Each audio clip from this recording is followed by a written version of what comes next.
I'm on the moon. I'm on the moon. And the excitement, the wonder, the thrill, the adventure of it all. Charles Duke stood on the moon in April 1972, staring across a silent landscape few humans had ever touched. An Air Force brigadier general, veteran test pilot, and the 10th man to walk the lunar surface, Duke carried home memories that would linger for decades. The missions ended soon after, and humanity never returned. But why did the journey suddenly stop? Today, we explore the mystery behind the final years of the Apollo program. Buckle up as we dive into the story.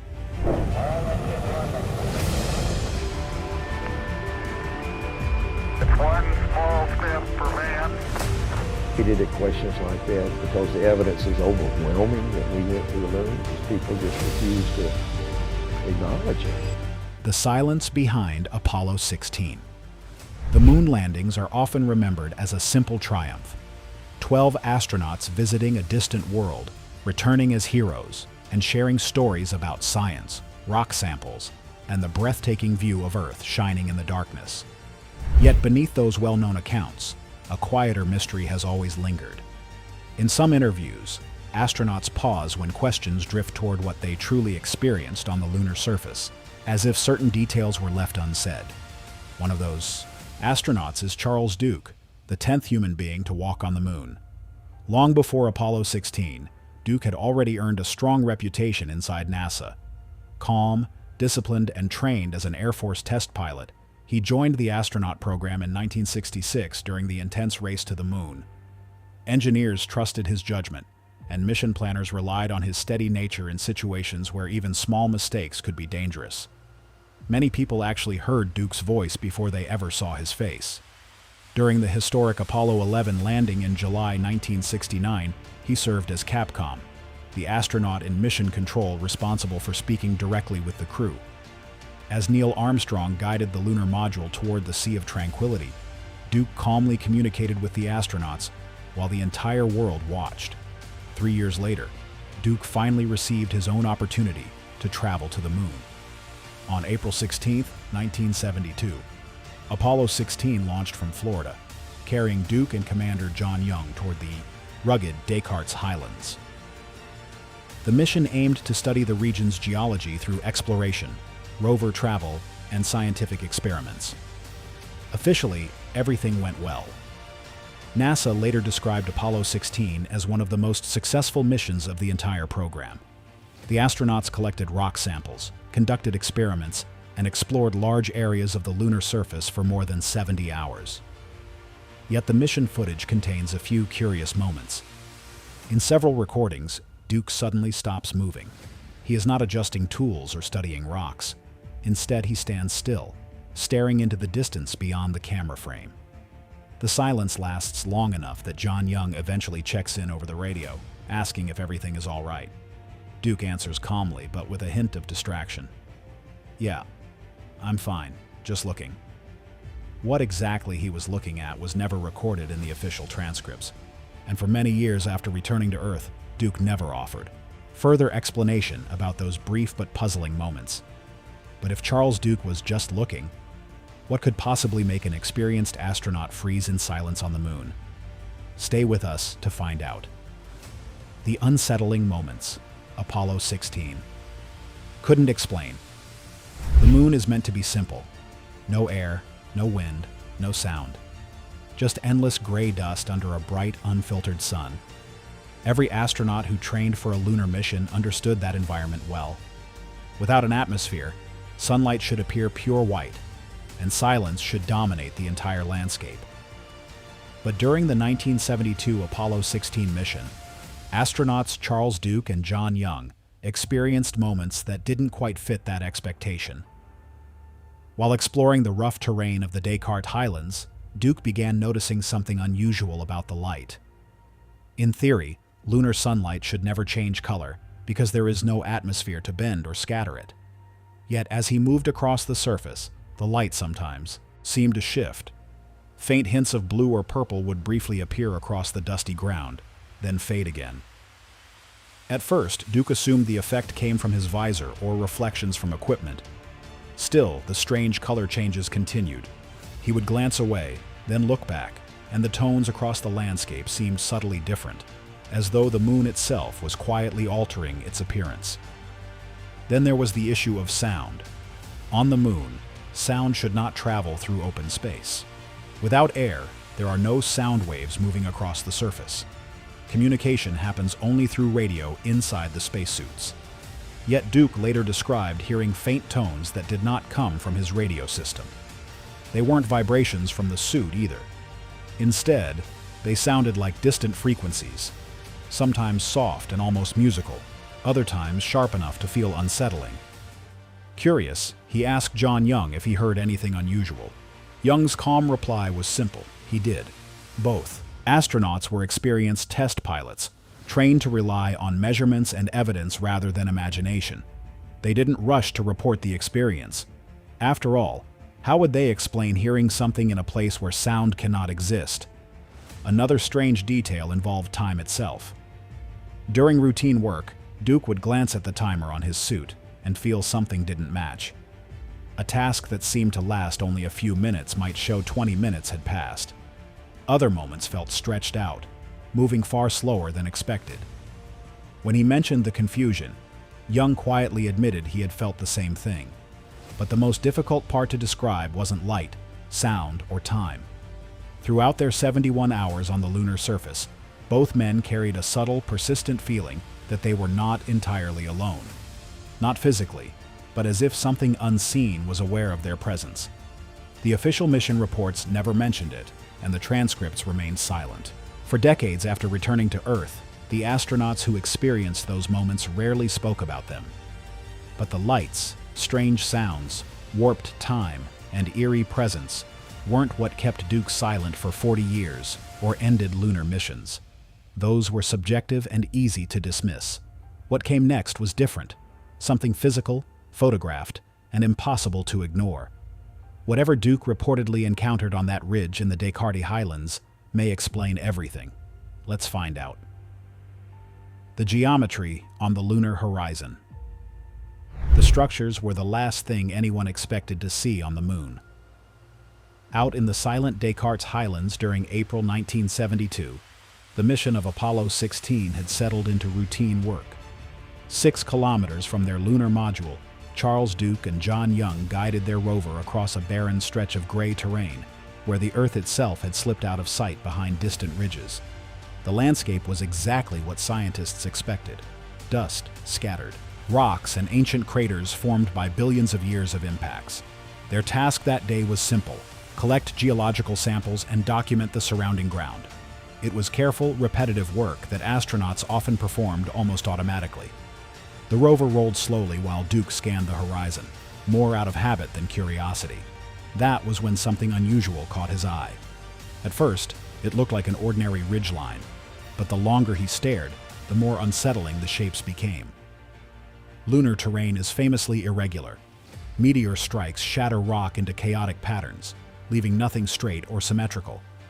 Yet on that distant horizon, Duke noticed edges that appeared strangely precise, lines that looked almost deliberate, angles too clean to belong to random geology. He mentioned it to Young. The rover stopped. For a moment, the only sound inside their helmets was breathing. Both astronauts studied the formation ahead of them. Even from a distance, the geometry seemed out of place against the disorder of the lunar surface. Slowly, they drove closer, their vehicle kicking up clouds of fine dust that floated briefly before settling again in the airless vacuum. As the shape came into clearer view, the explanation became harder to find. Part of the formation looked like a long buried structure rising from the regolith, the loose dust covering the moon. Its surface appeared layered, almost block-like, stretching across the ground before vanishing beneath the surrounding terrain. Duke later estimated the visible section alone might have reached nearly 100 meters before disappearing under the gray surface, as though only the exposed edge of something much larger remained. What made the moment even stranger were the sensations they had already noticed earlier in the mission. Faint colored light, subtle blues and purples, seemed to shimmer more strongly around the formation. At the same time, the quiet tones they had, occasionally heard inside their suits appeared clearer here, almost focused. So if those strange lights and tones grew stronger around the formation Charles Duke noticed, what exactly did Duke decide to report next? Keep watching to find out. The silence came first. Standing on the gray surface of the moon during April 1972, Charles Duke lifted his radio switch and calmly reported what he and John Young were observing. Their rover had carried them several kilometers from the lunar module across the rough Descartes Highlands during the mission of Apollo 16. What they saw ahead of them didn't resemble anything geology had prepared them for. An angular formation stretching across the horizon, its lines unusually straight, its appearance strangely organized. Duke described it exactly the way a test pilot would. Short, precise, technical. A formation roughly 100 meters long, possibly structured, possibly artificial. Then he paused and waited for guidance from Earth. Normally, the response from Mission Control came almost instantly. The radio signal between the Moon and Earth takes about a second to travel each way, something astronauts quickly grow used to. You speak, count the rhythm in your head, and Houston answers. But this time the rhythm broke. 1 second passed, then several more. Inside Duke's helmet, the only sounds were his own breathing and the faint hiss of oxygen circulating through the suit. The open radio channel crackled softly, but no voice came back. Duke glanced at Young. Both men understood how unusual that delay was. He called again. Still nothing. For astronauts standing nearly 240,000 miles from Earth, the silence felt enormous. Below them, the strange formation remained exactly where they had first seen it. Solid, geometric, impossible to ignore. When Houston finally replied, the voice sounded calm, almost rehearsed. There were no questions about the structure, no excitement, no requests for detailed descriptions. Instead, the instruction was brief and direct. Continue the planned surface work and collect geological samples. The message was clear. Move on. The astronauts followed the order, but not before documenting what they had discovered. Duke raised the camera mounted to his suit and captured multiple photographs, close images of the formation and wider shots showing its position along the horizon. He later insisted the pictures were sharp and unmistakable. Yet none of those photographs have ever appeared in public archives. Over the years, Duke asked about them repeatedly. The explanations he received never stayed the same. Some officials claimed the images were misplaced during record transfers. Others suggested technical problems with the film. What troubled Duke most was not just the structure itself, but the signs of age visible across its surface. Despite the moon having no wind or weather, the formation appeared worn and pitted by countless tiny impacts, marks that suggested it had been exposed for millions of years. But if the formation looked millions of years old, what finally pushed Charles Duke to revisit that memory decades later? Stay with us to find out. When the moonwalkers finally spoke not, during the height of the space race, not when the cameras were flashing and the world still saw them as flawless heroes. The shift came decades later, long after the roar of rockets had faded. By 2017, several of the surviving moon explorers gathered quietly for a private reunion. Time had transformed them. Men who once bounded across alien ground were now in their 80s, moving slower, their hair silvered by years. Yet they shared something no one else on Earth could truly understand. They had stood on another world. Among them was Charles Duke, who had walked the moon in April 1972 during Apollo 16. According to Duke, that reunion carried a strange weight. For decades, each astronaut had quietly carried memories that never quite matched the tidy version of events presented to the public. Until then, most of them had never spoken openly about those moments, even to one another. But that evening, something changed. Duke later explained that as the conversation deepened, the same theme began to surface again and again: anomalies. Each astronaut had experienced something unusual during their mission. Not identical events, but incidents that felt difficult to explain. The stories were scattered across different flights, different landing sites, and different years. Yet the pattern was unmistakable. For a long time, none of them had said much publicly. The reason was simple. These were disciplined pilots and scientists who understood how quickly extraordinary claims could damage credibility. Without solid evidence that could be easily shown to the world, speaking openly might have turned them from respected explorers into subjects of ridicule. Yet in their later years, some astronauts slowly began hinting at deeper questions. Buzz Aldrin, the second human being to walk on the moon during Apollo 11 in 1969, once drew attention to a strange object on Phobos, one of Mars's moons. He didn't present it as fantasy or speculation. Instead, he suggested that the formation deserved careful scientific investigation. Another astronaut, Edgar Mitchell, returned from the lunar surface in February 1971 with ideas that surprised many observers. In interviews later in life, Mitchell spoke openly about his belief that humanity was not alone in the universe, insisting that governments possessed evidence that had never been fully revealed. Even Al Worden, who orbited the moon during the 1971 mission, occasionally voiced unconventional thoughts about humanity's distant origins. What makes these statements remarkable is not simply their content, but the people saying them. These astronauts were not fringe figures seeking attention. They were highly trained, military officers and scientists selected from thousands of candidates to fly the most complex missions humanity had ever attempted. When one astronaut raises a strange question, it can easily be dismissed.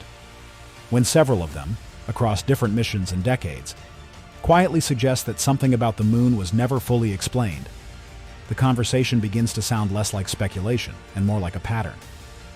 But if several astronauts began hinting at the same mystery, what question would finally force Charles Duke to confront it?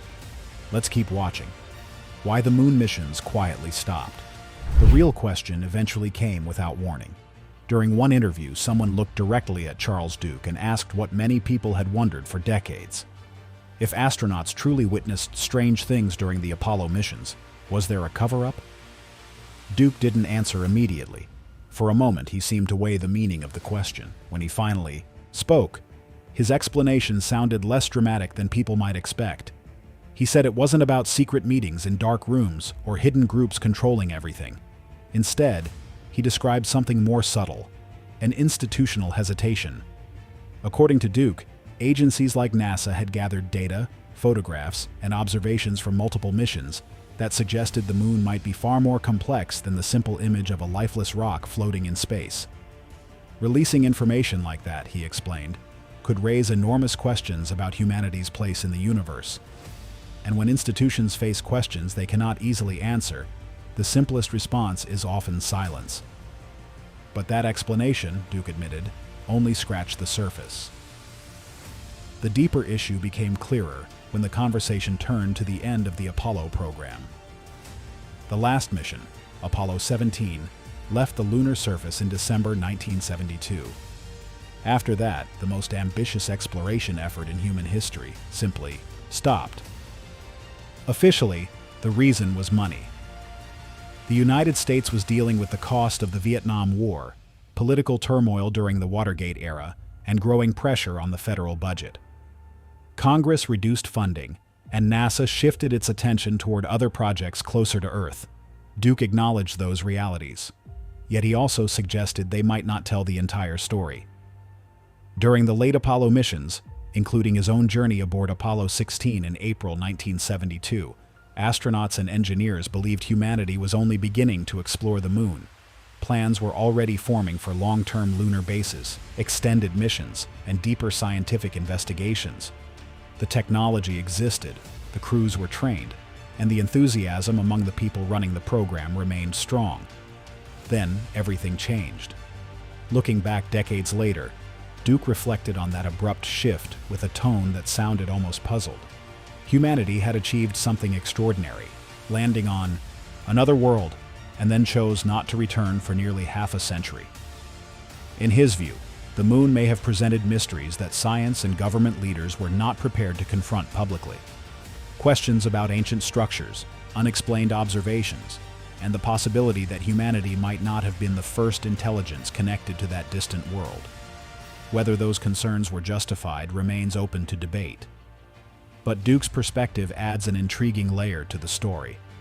If the moon truly revealed unsettling possibilities, stepping away from it may have felt easier than facing answers no one was ready to understand. Charles Duke believed the moon raised mysteries humanity wasn't ready to face. But what might he finally be ready to reveal after decades of silence? Let's take a closer look. The testimony of a moonwalker. At 89 years old, Charles Duke speaks with the calm certainty of someone who no longer feels the need to protect old secrets. Decades have passed since he walked on the moon during Apollo 16 in April 1972, yet the memories of that mission remain vivid. Now, late in life, he has begun speaking more openly about what he believes the public was never told. Duke describes his experience in a straightforward way. During the mission, he and his fellow astronauts observed things that never appeared in the official summaries released after the flights. Reports were made, radio messages were sent, and photographs were taken. Yet some of those details, he says, seemed to disappear once the mission ended. One example he often mentions involves unusual formations seen in the Descartes Highlands. According to Duke, the structures appeared too organized to be ordinary geological features. He insists the photographs taken during the mission clearly captured what the astronauts saw. However, those images have never been publicly released, and over the years he says the explanations about their absence have continued to change. For a long time, Duke chose to remain quiet. Speaking out earlier might have damaged both his career and the reputation of the historic moon missions. The astronauts of the Apollo program were widely respected, and making extraordinary claims without easily available proof could have turned serious explorers into subjects of ridicule. But time changes perspective. In his later years, Duke believes the questions raised during those missions deserve attention rather than silence. His comments also echo statements made by other astronauts who participated in different Apollo flights. Whether history eventually proves him right or wrong remains unknown. Still, his testimony leaves a powerful question hanging. If photographs, mission recordings, and observations truly exist, why have they remained hidden for more than 50 years? Perhaps the moon still holds answers waiting quietly in the dust. So, what do you think? If Apollo astronauts described the same strange lunar structures across decades, why hasn't NASA released the evidence in over 50 years? We'd like to hear your thoughts in the comments. Don't forget to like, share, and subscribe.